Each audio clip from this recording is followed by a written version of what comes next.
Welcome to episode 65 of the Search with Candour podcast, recorded on Friday, the 12th of June, 2020. My name is Mark Williams-Cook, and I'm joined by Andrew Cock-Starkey of Optimizy, the Cambridge-based SEO meetup turned consultancy. And today we'll be talking about garage door spam, the nofollow changes Google made a few months ago, and guest posting penalties.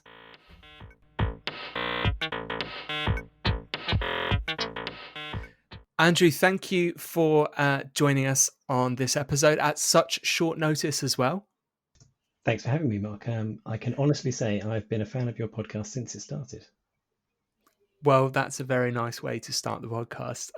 Andrew, do you want to give a quick introduction about yourself to those that may not know you? So I'm Andrew Cock-Starkey, sometimes known as Andrew Optimizy, because as we discovered, my surname is a bit of a mouthful at the best of times. And falls foul of all sorts of spam filters and traps and things. So Andrew Optimizy, Andrew Cock-Starkey, either or. I've worked in lots of digital marketing stuff, starting out actually in kind of journalism and content, and lots of in-house roles. And I chose earlier this year, just before the pandemic, to launch my own business, which was great timing. Yeah, perfect time, isn't it? Because you've now got the full support of the British government, haven't you? Every single penny that is available for people that have been furloughed or laid off or freelance, all that, every single penny of that is not available to me. It just very quickly, it's pretty much nothing, isn't it? Because you registered, so close to the pandemic happening. Is there anything available for people that sort of registered in the last year? I am not sure how many stalls there are, but I fall between all of them, so not a penny. Wow. Okay. Well, very sorry to hear that, but pleased to hear after speaking to you, because of your talents, that you are still in work and have clients. So very happy about that. So Andrew, we've got a few subjects we wanted to talk about today. And again, thanks for joining us at such short notice. And the first is actually something you brought up to me, which is garage door spam. Super interesting. Found this article actually based from a tweet from a chap named Ben Fisher, who's on Twitter at The Social Dude. He tweeted, "Garage door spam gone wild. Hearing today that thousands of new listings are popping up countrywide with fake business.site GMB, that's Google My Business listings, in a few days." And he's included Google My Biz and Danny Sullivan, who's the Google search liaison, saying just kind of, how are you doing? It's been a while. And this pattern should be easy to knock out. And Danny Sullivan, the search liaison, actually replied that yes, Google is looking into reports of this. So it is something on their radar. And I believe this kind of Google My Business spam is something that's close to your heart, Andrew. Yeah, it is. So I'm a bit of a fan of local SEO and have some clients in local SEO. And I guess the reason it's close to my heart is it's one of the reasons I started doing the Optimizy meetup events, just because I know lots of people, friends of mine that run their own businesses, whether they're, coffee shops or, big agencies or whatever. And there's so much bad advice out there. And it's so hard to go from nowhere to ranking even, on the first page at all for a really niche local search. And then, to find yourself completely swamped out of the rankings by millions and millions of completely junk spammy listings or lead gen listings and all this kind of stuff. It's really demoralizing. And then, local SEO has this reputation for it in certain industries, like garage doors is one. I'm not pretty sure why. I mean, maybe we can work out what the pattern is, but locksmiths is another one. There's a whole thing with like drug rehab centers in the US, which is even more kind of evil, I guess, for want of a better word. It's just, it's really hard. And there's so much junk in Google Maps. And yeah. So one of the things that interests me particularly is, so for listeners that maybe kind of aren't into SEO or haven't done local SEO. So when we refer to local SEO, we're referring to when you do a search that Google decides is, the geography is important. You get that box appear at the top of the search with a map, and you get the map listing. So when we talk about local SEO, we're talking about that. And the thing that's particularly interesting me about that is that the two And when I say the two, I mean the listings that are in that map pack and the listings that are the web pages, the organic web pages below that, are run off two very separate algorithms. And my impression from seeing these over the years is that the rankings that come below, normally below the map box, which are the traditional organic rankings, are kind of a long-term thing that's won over time, and it's very slow to shift those. Whereas the map listings I would get are, or tend to be, sometimes a lot younger, smaller companies, and people just kind of drop in there very quickly. It's very volatile, and it seems a lot quicker to rank. I don't know, one, if you would agree with that, Andrew, and two, in terms of when you're talking about people spamming these listings, what do you mean by that? What have you seen people do? So the spammy stuff, and I guess particularly the stuff that Ben was picking up on, is that Google has spent some money or some time investing in Google My Business to try and make it easier for people to use and easier for SMEs to use. It's this kind of idea of, or do I need a website anymore? If I'm just, mom and pop shop down the road making tea cozies out of crochet, do I need a website? And Google's trying to make that even easier for you. And you don't. You can just set up a Google My Business listing, and off the back of this, you can now set up a website. And there's literally, when you go into Google My Business, there's all these things you can set, your info, your opening hours, all that kind of stuff. And there's a website button, and you hit it, and it kind of will spool you out a website. You can choose a few colors, put in a few key bits of information, and then boom, you've got, as Ben's original tweet said, something business.site. So I've got one because I've got optimizer.business.site as my one, because basically all it does is it pulls in your then Google My Business posts, and it looks like kind of one of those social media walls you kind of see at some of these events. Sometimes it just pulls in like all your latest posts and stacks them up on a page, but they're just dead easy to spin up. And so then it's just somebody somewhere has automated this stuff, as is easier to do enough. You know what you're doing with APIs and things, and they're just barreling out hundreds of these things particularly into garage doors, it seems, at the moment. And then I guess they're using it to like capture leads and then sell these leads, and that's how they make their money out of it. So, because there's been kind of a slow rollout of new features in Google My Business, like you said. For instance, I see Optimizer uses products is one. So if I Google, Optimizer, you have that special extra listing, right, where you're listing your products, like your technical SEO audits and a price, right? So this is almost a way to inject more information into Google directly. That's very easy to do, because once you've got that listing, you're Google's just kind of open the door saying, sure, give me posts, give me products, whatever you like, right? Yeah, exactly. And it is, as you say, it's a way to kind of feed the machine.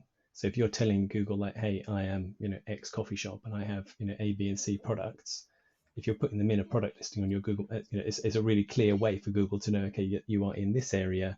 You set up your Google My Business listing, so you've chosen your category as coffee shop, and you've now listed all your products or listed all your services and all those things. So it's a way to feed the machine, and people are doing it. So when you say about people spamming these results, is it just what I've seen people doing is just kind of putting keywords basically in the business name, and is that what you've seen? And it's just they're doing that kind of en masse, so they're going for all these niche terms, but they're just creating so many business entries. They're just covering all these niche terms. Yeah, absolutely. I mean, there's a separate thing in terms of then spammy listings. I mean, agencies are as bad as anybody at doing this. I sort of saw some the other day where, they listed their name. So it wasn't Canva, but I'll use you as an example. So it was, Canva agency / or they put a little upright pipe in and they put SEO, PPC, all the different possible things you could ever think of to do with digital marketing, and all the different, like they'd kind of spat the thesaurus out into their business name. And that's one thing with kind of then spamming stuff in, so you think that makes you rank better. But I guess the more automated spam of these kind of things is particularly around garage doors and locksmiths and stuff. It's like, because people are looking for, so I found a whole bunch in sort of the area near me, which I reported on. The kind of, we'll come to, I guess, that in a sec, about how you get rid of them. But they just clearly automated some kind of process to do emergency locksmith town, and all the different districts and towns and villages and suburbs in and around Cambridge. They just did emergency locksmith, and then there was kind of 30, 40 of these things all chucked out in Cambridge, all with Cambridge looking phone numbers, but not quite. And it Okay. was all just clearly just like lead gen stuff. So then you phone up one of these things saying, oh my God, I've locked myself out of my house. It's 2 a.m. Please come and let me in. And they're like, yeah, no problem. We'll have a locksmith to you in X amount of time. and they just sell your leads to somebody that actually does Yeah. it and cream money off the top. So I can see nobody's going to be really uh, checking out the veracity of these leads when they are standing outside their house at 2 a.m. They're just kind of click on the top thing. So they are going, as you say, they've like mad libbed in all these different sort of towns and cities to get these results. So you mentioned there about actually, you know, kind of fighting back against the spam. So what can companies do if they see these spammy listings in Google My Business? So I had a really good example of this. So I'm part of lots of forums and stuff on social media things, just trying to help small businesses usually with this kind of stuff, or with any kind of just 101 questions they get about SEO, because we've all seen it. You get lots of these kind of snake oil merchants that email you saying, "Oh, I'll get you to the top of Google for X dollars, whatever." But I had somebody ask on one of these forums about, my client or my company is being completely outranked by all these junk listings. We know they don't exist. We're in a really small niche industry in this area. We know that these companies don't exist. What can we do about it? And this was, there was fairly small scale. There was only about 3 or 4 of them, but it was enough to bump them off that kind of that map pack you were talking about, where you get those first 3 results on Google when you search for, garage door company, Cambridge, whatever. And the first thing you can do with those is you can go into them, and it's all kind of crowdsourced from Google. So you can just suggest an edit. So there's a little button on everybody's listing where you can suggest an edit and say, look, this place is now closed, or this place never existed, or, lots of people use it to be helpful. Like, this place has updated their phone number and they forgot to change it on their listing. So as a customer, you can go, oh, that's wrong, and you can update it. So you can suggest an edit and, change these places and change the listings, or say they don't exist. And then Google will then review them. Some of it they'll do in a kind of automated way to check if it still exists, to check if things seem kosher, and then they'll either accept or reject your edit, and you'll get a little email notification saying, yep, your suggested edit has been accepted and that listing's been removed. If you get up to kind of smaller scale, so from get up to kind of like multiples of tens of hundreds that you maybe want to report, there is a redressal complaint form that Google have online. I'll send you the link. We can put it in the show notes, I guess. And you can submit multiples in there. You can submit a spreadsheet listing out all the spammy listings that you found, and again send it straight to Google to say, look, these things don't exist, or these people are ripping the system off or trying to game the system, and get rid of them that way.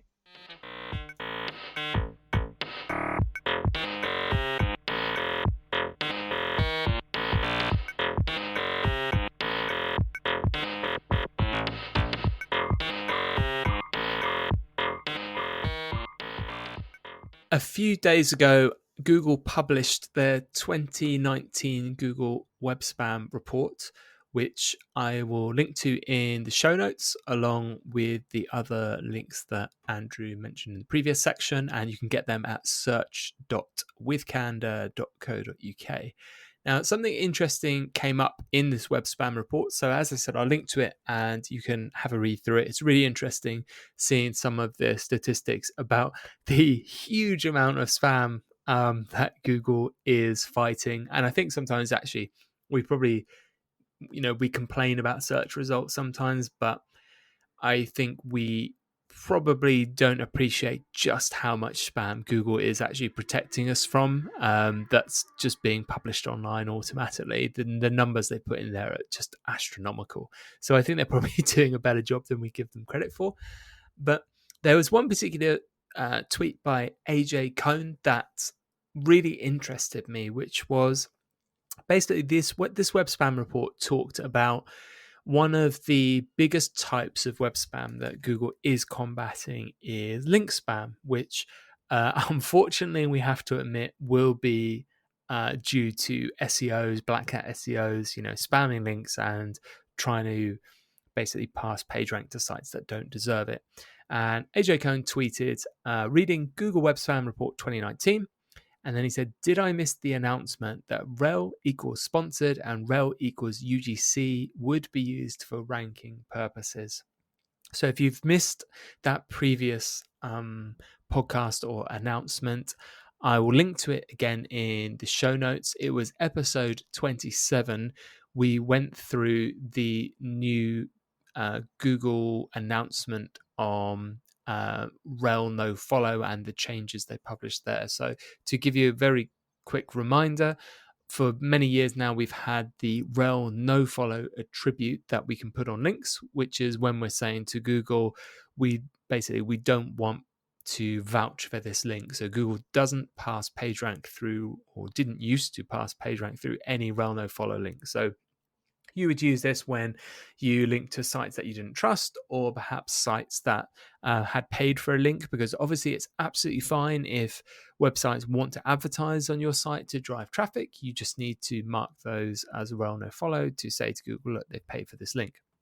And in this update, Google introduced these two new attributes called rel sponsored, which is obviously for links that have been paid for, and rel UGC, standing for user generated content, which were ways to mark links as those things specifically. So the issue they were trying to tackle here, we believe as a whole, is that many publications, especially newspapers, were blanket applying this rel nofollow attribute because it was easier for newspapers to say, well, we're going to just nofollow every external link, in the hope that, well, in the reasoning was they didn't have to then worry about if they were linking to a bad site that might get them penalized, or if they were ranking to a competitor that they might then make rank better. They just said, look, let's just put nofollow on all these links we're talking about. And the downside for Google on that is that these publications were actually sometimes quite helpful in determining which content, which pages are good and which are bad.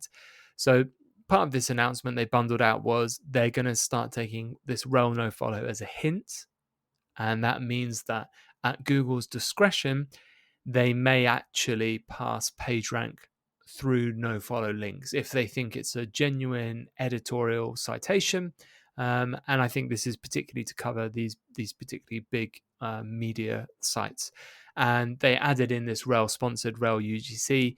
And the initial thinking here, which I spoke to AJ about, was our understanding as an SEO community was that Google at the time basically said it didn't matter as a webmaster if you used nofollow or if you actually bothered implementing this rel sponsored, rel UGC. And I think that was an important thing for Google to say, because as SEOs we have relationships with development teams, with companies, and there is a cost to these things. You know, if we say to a company, okay, well, it's no longer enough to nofollow the links we use for advertising, we need to go and update them all to say rel sponsored. While that's a small change, it does incur a cost. Therefore, most large companies, will want to know what the financial benefit is for them to spend this money. And Google kind of said, well, take it or leave it. It's there if you want to use it. There's no penalty if you don't use it. So the understanding here and the assumption was, well, the reason Google's doing this is because, as they say in this Google Web Spam report, they said that we're using machine learning in the front line to tackle web spam. So if, as webmasters, we provide them with a data set that specifically and explicitly says this link is sponsored, this one is UGC, what it does is it provides their machine learning algorithms with labeled data. And labeled data gives them this line in the sand, this stick to say, look, this is what a sponsored link looks like. This is what a UGC link looks like. So if they have enough data on these other variables, they will be able to improve their detection of which nofollow links they should be taking as a hint, which they should be taking it seriously because they've identified it as sponsored and rel UGC. Now, because of the way they worded this post, AJ Code raised this point saying, well, you're saying it's a ranking factor, which is something different, because you're saying that this could affect websites directly. And the reply again from Danny Sullivan, the search liaison from Google, to his tweet was, we never said these have no impact on ranking. We said we treat such links as hints, not to credit for ranking purposes, which obviously means they're a ranking impact if we don't use some links, just as always was the case as nofollow. So I don't know if you have any thoughts on this, Andrew. This to me actually now feels different to my initial understanding of it, which is that Google seemed to be saying if you are using rel sponsored or rel UGC, that they will definitely treat those links differently. They're not going to pass PageRank over them because you've explicitly said that. So they're not only using it as a training tag, but they're actively using it. Do you have a kind of an opinion on that line of thought?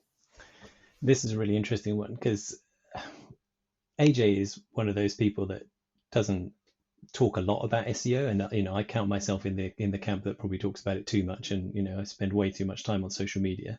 But when AJ kind of pops up with this kind of stuff and poses questions, it's always worth checking out. He generally has pretty insightful stuff to say. But my first thought when I looked at this stuff and I saw his tweet about it, and I was like, are Google kind of gaslighting us a little bit here? It was like, I'm pretty sure that what they said was one thing, and now when I look back and it's like, well, maybe they didn't, and I'm not quite sure. Maybe I'm misremembering it. Maybe they did actually always say that all along. But yeah, I mean, I remember this when they first brought out those rel UGC and rel equals sponsored like attributes, that it was like, well, hang on. People expressly asked, if I've already no followed all my links, do I need to bother to use these? And there were some pretty clear answers saying, no, you don't. It's fine. You're not going to be penalized if you don't.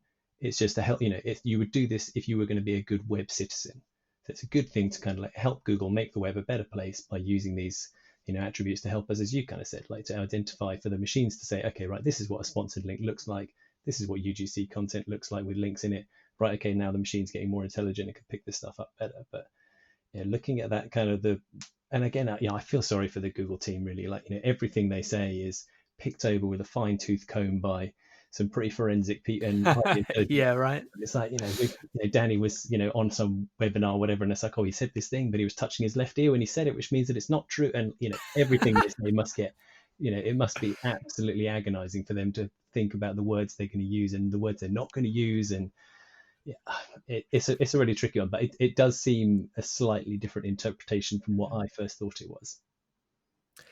Yeah, I mean, we get that feedback from Google a lot, and we always have, which is, Google's guidance, for over a decade has always been, use this line of thinking, and you'll Just be make great okay. content, right?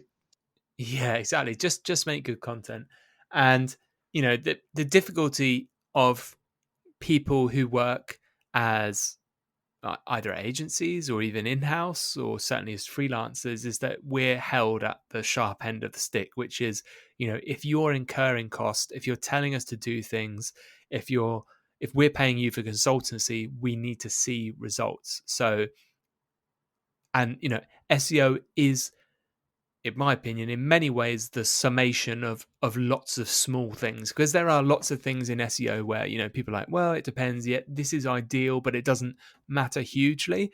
But optimization is about taking all of those dozens of things where it matters a little bit and doing them all, because in combination they give you they give you a result, and they give you better rankings and you get better traffic.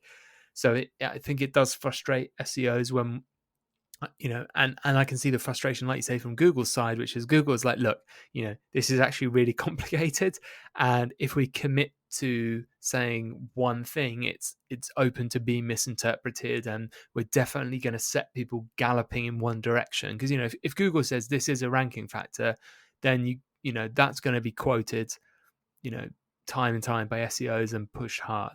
Whereas when they make these more generic statements about this is what you should be aiming for, it's more frustrating for SEOs, but it's probably closer to the truth. But again, harder for SEOs to get their changes kind of made. So, I mean, I guess I'll ask you if you agree with this, Andrew. My, I guess, analysis of this, my summary is: if I was a website owner, it means that it pretty much doesn't matter to my own website if I use rel sponsored or UGC or just no follow, but that will have an impact on the websites I'm linking to. So from my point of view, if I, for instance, link to a site that is bad that Google would not like me to link to, it doesn't matter whether I use no follow or well sponsored, whatever.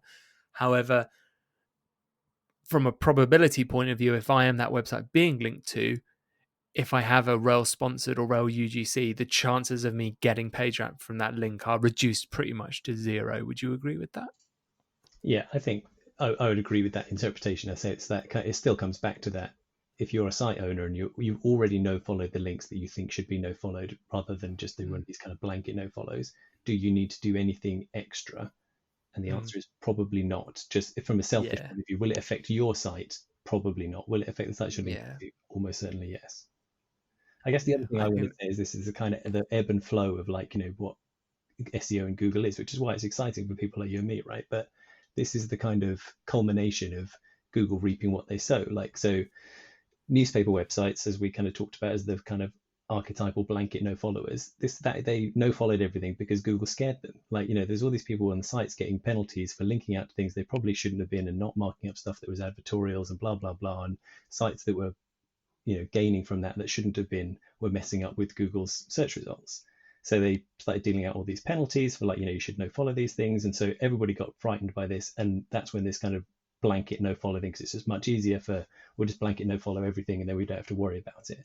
And then that messed Google up as well, because then they lost a huge section of the link graph and they couldn't use that stuff to then influence things. Because so then they had to change their mind again, and they've now unpicking it, and now we're getting all this kind of stuff where people are trying to reinterpret things of like, should I no follow this, and how, when should I use this UGC thing, and should I use relinquish sponsored, and now I suspect that like everything else, there'll be a ebb and a tide with this, and then something will change again in a few years' time. I mean, my personal conspiracy theory, which people are welcome to come and attack me about, is that uh, Google had been giving, whatever you want to call it, page rank link equity for to no follow links for a while before this announcement. From just very anecdotally from stuff I've seen, I would conclude that. And I think what's happened is, as they've done their kind of reviews of search quality, or whatever, that they decided they couldn't do this reliably enough, and which is why they've brought in this sponsored rail UGC to help them make those decisions better. Because the problem is exactly as you said, which is, and I think it applies even to social media platforms, because the blanket answer historically was, do links from social media help ranking? And very simple answer, looking at what we used to know about how websites link together, which is no. you know if nothing else, because they're all no followed.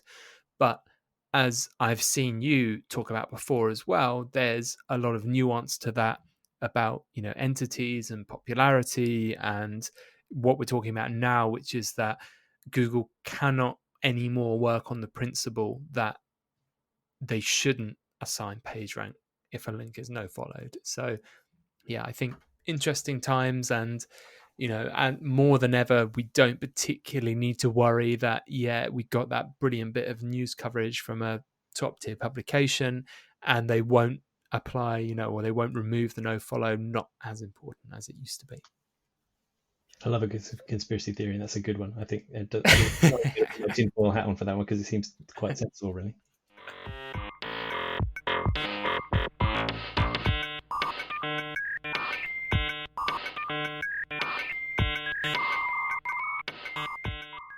Okay, finally, we want to talk about guest posting again. And this is particularly interesting because in the last episode, where I spoke to James Brockbank, who did an absolutely brilliant podcast with me about link building, we brought up the subject of guest posting. And we kind of both concluded that, yeah, if done right, it's okay. And really interesting thread that Andrew actually raised with me today. So we kind of first became aware of this because it was shared by Dawn Anderson, a very well known SEO. Suggest you follow her if you don't. Who posted a link to an article on SE Roundtable, which was entitled "Google All Guest Posts Links Should Be No Followed, Paid or Not." And I can agree with that headline, because as I raised in the last podcast, actually the Google Webmaster Guidelines, when they talk about link schemes and when they specifically talk about guest posting, they are quite explicit when they say that you shouldn't do guest posting en masse. That's against Google's Webmaster Guidelines, and it doesn't even mention the word paid on that whole page about guest posts. What they're saying is, if the reason for the post is links and you're doing it en masse, that is bad. However, um, there was a conversation started yesterday, so June the 11th, by Mark Preston, who tweeted John Mueller, who obviously is our pretty much main touch point at Google now, if you're on Twitter. And he said, since your recent tweet with SEMrush, which is obviously referring to, again, what we spoke about in the last podcast about SEMrush offering basically a guest posting service, I think it would be fair to say, it would be good to get total clarity, as there now seems to be a lot of confusion around. We all know that quote unquote paying for a guest post is against the guidelines, but what about guest posting in general where no money changes hands? And John Mueller has replied, the part that's problematic is the links. If you're providing the content / the links, then those links shouldn't be passing signals and should have the rel sponsored / rel nofollow attached. It's fine to see it as a way of reaching a broader audience, which is really interesting, because what John is saying effectively is all guest posting, and there he's carefully defined it as when you send a post to a site saying here is some content that your users will find valuable. How many times have you heard that? And you've included links to your own or sites you're promoting, these links should be no followed. And the quote that Dawn Anderson, again, who I say is an SEO, highly respect, very been in the business a long time, really knows her stuff. What she said in light of this is, interesting times, something is brewing. Only my opinion, based on seeing this kind of build up before 2012, which I assume she's referring to the Penguin update. But expect a slew of manual penalties to start to be dished out over the next few months. Firstly, what's your initial reaction to that, Andrew? What are your thoughts? I'd echo your thoughts about Dawn for a start. I mean, again, she's in that kind of AJ Cohn category of, she doesn't talk about SEO nearly so much as lots of other people do, but when she does, it's always worth listening. So yeah, when she kind of raised that, and when she goes out on a limb to say, I think that something's brewing here, then that makes people like me think, actually, yeah, maybe there is. I'm really torn on this kind of stuff, because I know Google are clever, but how clever can they be? Like, I think sometimes people overestimate how clever people's machines could possibly be. Yeah. So, like the example, so we're doing this interview now, and you're going to put this on the Candour website and maybe put the transcript on those things. And if I mention optimizy.com, maybe that get picked up in the transcript, and there's a link to my website, maybe. And am I effectively guest posting on the Candour website now? Should I ask? Well, yeah, this is interesting because specifically in the Google guidelines, it says that you are basically not allowed to send free products for a link, because that's something everyone used to do. It was like, here's a free pair of trainers, write a review on your blog and link to us. So Google's like, well, no, that's not a natural citation, don't do that. But I link to everyone that's on the podcast because I think obviously there is value to my users there, because they've heard you or whoever speak and they want to know where you're from. But what you're essentially doing is gifting me, if you like, with your knowledge, which is what we sell as SEOs. So arguably, is that a free gift? And should I be no following the link I'm going to place to Optimizy? Yeah. So if I send you an invoice, does that mean you won't no follow it?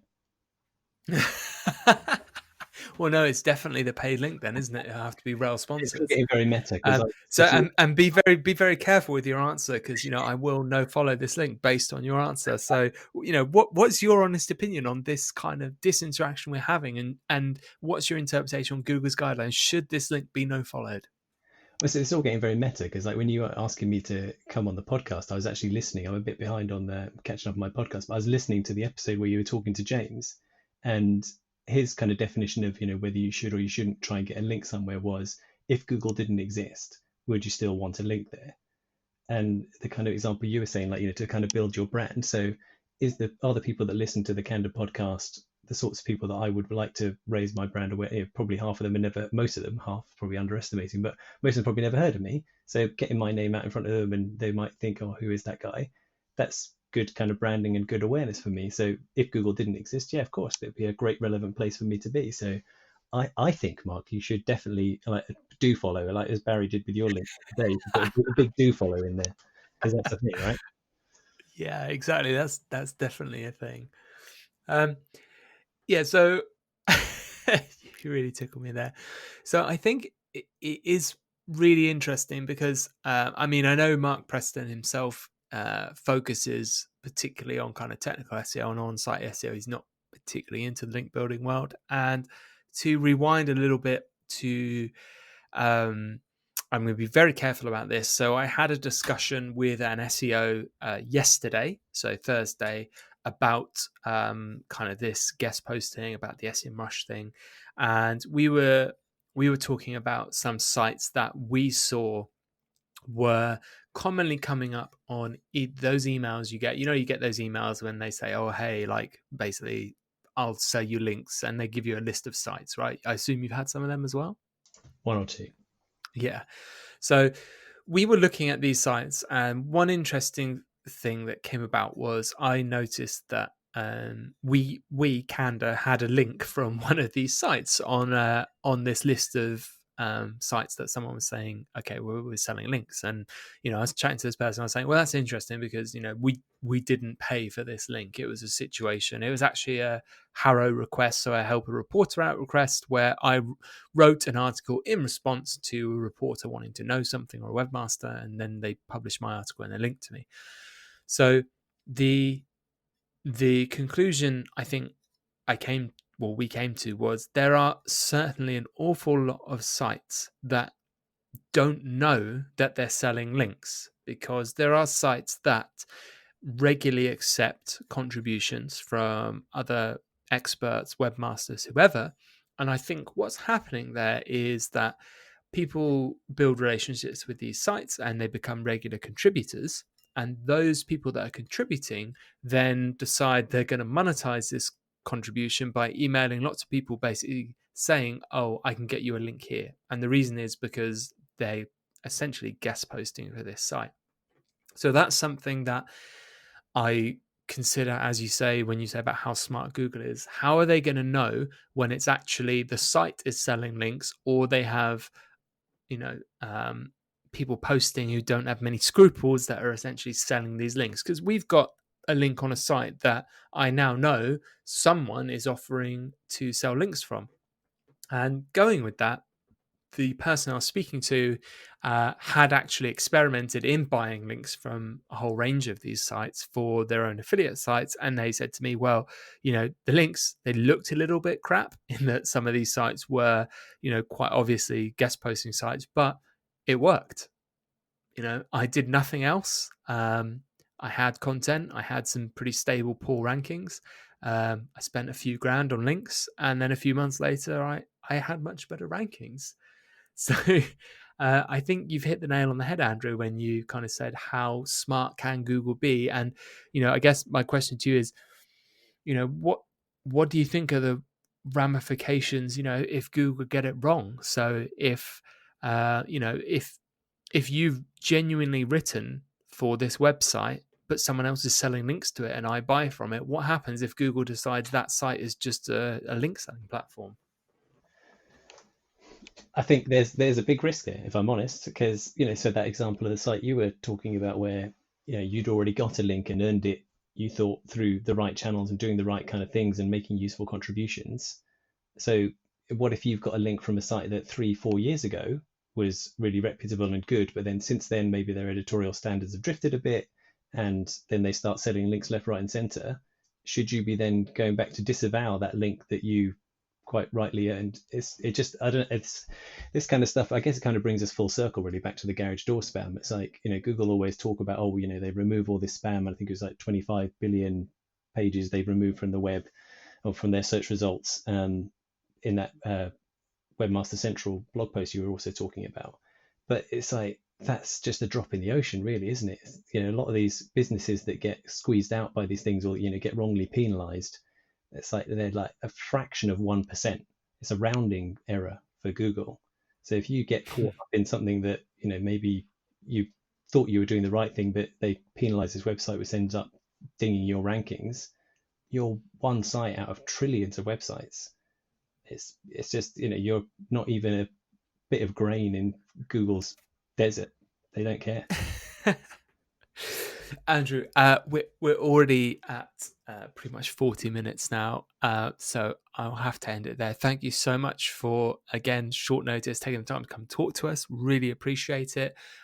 Just Google Optimizy if you want to find Andrew. Absolutely fine SEO, one of the best people as well for networking. I see him everywhere, sponging up and talking to other SEOs. Absolutely brilliant resource for information. We will be back on Monday, the 22nd of June for episode 66. As always, if you are enjoying the podcast, please do subscribe. You can find the transcription of today's episode with the do follow link to Optimizy and all the other links to everything we've talked about Yay. at search.withcandor.co.uk. I hope you have a great week.